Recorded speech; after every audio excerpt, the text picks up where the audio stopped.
नमस्कार मित्रांनो, मी सुरेश निमकर तुमचं स्वागत करते आजच्या या व्हिडिओमध्ये. आपण डिस्कस करणार आहे documents required for polytechnic admission academic year 2026-27ला. आता भरपूर पॅरेंट्स आणि स्टुडंट्स म्हणणार सर ॲडमिशन प्रोसेसला तर भरपूर वेळ आहे, आतापासूनच का बरं डॉक्युमेंट्स बघायचे. तर बघा स्टुडंट्स काय होतं माहिती आहे का, मेजरली मुलांकडनं किंवा पॅरेंट्सकडनं सगळ्यात मेजर मिस्टेक हे डॉक्युमेंट्समध्येच होतं. कारण जेव्हा आपल्याला रजिस्ट्रेशन करावं लागतं आणि डॉक्युमेंट्स अपलोड करावं लागतं तर आपल्याला ॲज पर कॅटेगरी डॉक्युमेंट्स तिथे सबमिट करणं गरजेचं असतं. फॉर एक्झाम्पल जर तुम्ही ओबीसी कॅन्डिडेट आहे तुमच्याकडे कास्ट सर्टिफिकेट किंवा नॉन क्रिमिलियर नाही, तर अशा वेळेस तुमची कॅटेगरी डायरेक्टली जनरल ओपनमध्ये सुद्धा कन्वर्ट होऊ शकते आणि याच्यामुळे तुम्हाला कट ऑफमध्ये प्रॉब्लेम जाऊ शकतो, फीजमध्ये प्रॉब्लेम जाऊ शकतो. म्हणून सगळ्यात महत्त्वाचा जो फॅक्टर आहे तो आहे तुमचं डॉक्युमेंट्स व्यवस्थित असणं. तर वन बाय वन मी तुम्हाला तुमच्या कॅटेगरीनुसार कोणकोणते डॉक्युमेंट्स लागतं ते व्यवस्थित स्क्रीन शेअर करून शोकेस करतो. आणि सोबतच अजून पण तुम्हाला पॉलिटेक्निकच्या रिलेटेड काही व्हिडिओज हवे असतील तर कमेंट बॉक्समध्ये सुद्धा तुम्ही सांगू शकता. आणि येणाऱ्या टाईममध्ये ॲडमिशन प्रोसेसवर रिक्वायर्ड सगळेच व्हिडिओज आपण आणणार आहे तुमच्यासाठी, तर नक्की चॅनलला सबस्क्राईब करून घ्या. तर चला व्हिडिओला सुरुवात करू.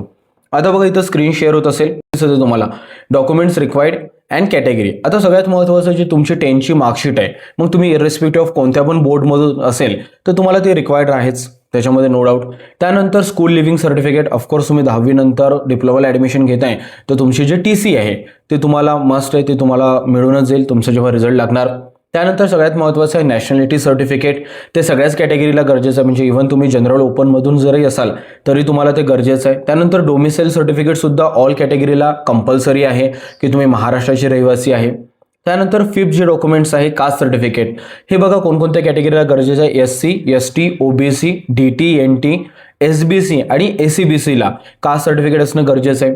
त्यानंतर 6 नंबरचं जे डॉक्युमेंट आहे ते इन्कम सर्टिफिकेट आहे, ते गरजेचं आहे. OBC, DT, NT, SBC in case जर तुम्ही EWS किंवा TFWS थ्रू जर अप्लाय करत असेल तर तुम्हाला सुद्धा डॉक्युमेंट्स लागणार इन्कम सर्टिफिकेटचा. त्यानंतर आहे नॉन क्रिमिलियर सर्टिफिकेट. हे डॉक्युमेंट्सची व्हॅलिडिटी असते, तर फॉर शुअर व्हॅलिडिटी ही पुढच्या वर्षीपर्यंतचीच व्हॅलिड असायला पाहिजे, कारण 31 मार्च म्हणजे एक्सपायर्ड डॉक्युमेंट्स तर तुम्ही अपलोड करणार नाही. यावेळेस हे डॉक्युमेंट्स कोणकोणत्या कॅटेगरीला गरजेचं आहे. OBC, DT, NT, SBC आणि ACBCला.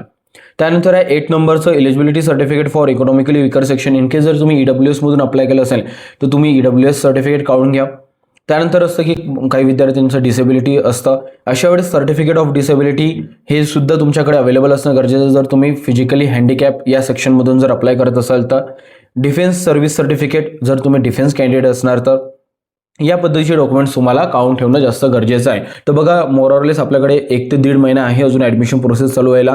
ते डॉक्युमेंट्स काढून घ्या तुम्ही प्लीज, तुमच्या पॅरेंट्सची हेल्प घेऊन किंवा बेसिकली जिथून पण. असं असतं की आता माझं पण म्हणजे आत्ताचं लोकेशन जे आहे ते वेगळं आहे आणि माझं लहानपण वेगळ्या ठिकाणी झालेलं आहे, तर मला फॉर शुअर माझ्या आत्याच्या घरी जाऊन तिथे राहून डॉक्युमेंट्स काढावे लागले होते त्यावेळेस, कारण पप्पाचे सगळे डॉक्युमेंट्स त्या रिजनमधून आहे.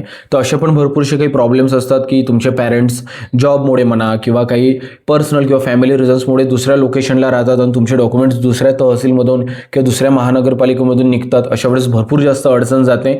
तर हा पुढचे 4 ते 5 जे वीक्स आहे ते तुम्ही तुमचे डॉक्युमेंट्स काढण्यामध्ये प्लीज इन्व्हेस्ट करा. Wish you all the best. आणि अजून पण काही डाऊट्स असेल तर कमेंट बॉक्समध्ये नक्की विचारा. व्हिडिओ बघण्यासाठी धन्यवाद.